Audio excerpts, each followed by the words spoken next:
পোস্তর তরকারি করেছি, ওখান থেকে একটু সামান্য পোস্ত বেশি হয়েছে, তো ওটাকে একটু ভাজা করব, পোস্ত ভাজা পেঁয়াজ রসুন দিয়ে। চলুন, প্রথমেই দিয়ে দেবো 3টে কাঁচা লঙ্কা চেরা আর একটা শুকনো লঙ্কা আধখানা করে দিয়েছি। আমি একটু ঝাল খেতে পছন্দ করি, তার কারণে ঝালটা বেশি। কেটে রাখা একটা পেঁয়াজ দিয়ে দেবো।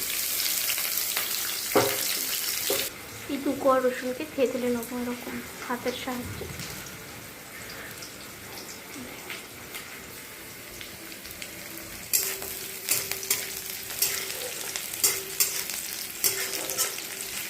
সামান্য নুন, এইভাবে খাওয়া দাওয়া।